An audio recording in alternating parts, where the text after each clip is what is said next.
All right, stop the presses. Or, just mute your TikToks for a second.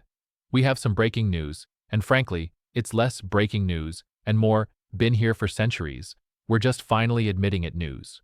We're getting new data, fresh off the servers, confirming what many of us have suspected all along. And, well, we have an old rich white guy problem.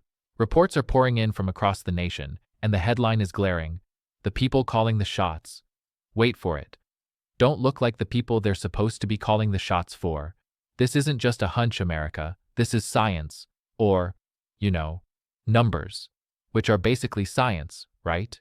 We've got the data points, folks. The average American is around 39 years old. And if you're a Black American, even younger, like 32 and a half. But then you look at our politicians, and what do we see? A geriatric ward with nukes. The average age in the House? Nearly 58. In the Senate? A shocking 64.7. Even our governors are pushing 60. This isn't just a generation gap. This is a time travel anomaly. Are these folks really focusing on the ever-rising cost of medical care? Or are they still trying to remember where they parked their Model T?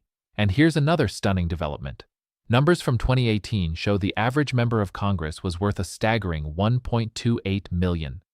Meanwhile, the typical American family in 2021 was working with about $204,000. That means a mind-boggling 78% of Congress are part of the wealthiest 10% population. 78%. This isn't just a club, it's the Platinum Card, private jet-level VIP lounge. When the majority of your lawmakers are millionaires, whose struggles do you think they're truly empathizing with? Is it you and your struggles to find an affordable apartment? Or is it how to avoid paying taxes on their capital gains? And now to the demographics. Our legislative body, allegedly a reflection of the nation, is more like a funhouse mirror that's been warped by a century of, old rich white guys. White folks make up about 74% of Congress, but only about 58% of the U.S. population. Hispanic lawmakers? Just 11% in Congress, but they're 20% of the population. And women? Women are over half the U.S. population, but barely over a quarter of Congress at 28%. That's not a reflection. That's an exclusive party where half the guest list never got the invite. So why does this keep happening? Is it some ancient curse? No, it's the mechanics, people. The incumbency advantage.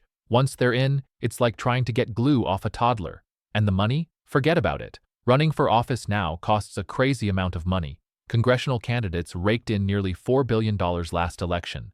A typical House member trying to get re-elected had to pull in $10,900 every single day. That's not a campaign. That's a GoFundMe for a small nation. And political parties? They often prefer the status quo, even if they're talking about diversity. It's a systemic issue, folks, not just a series of unfortunate hair choices. The effects of this are huge. When 78% of Congress is from the wealthiest 10%, economic policies tend to favor the rich. Shocking, I know. Inequality gets worse, and the real problems of everyday Americans, like stagnant wages and generational poverty, just vanish from the legislative radar. And social policies? Forget about the unique struggles of women, or LGBTQ+ Americans, or Native Americans when those voices aren't even at the table.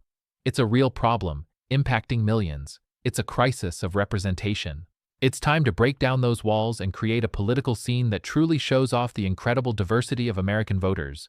Because when everyone is seen, everyone wins. We'll have more on this developing story as it, continues to develop. Stay tuned.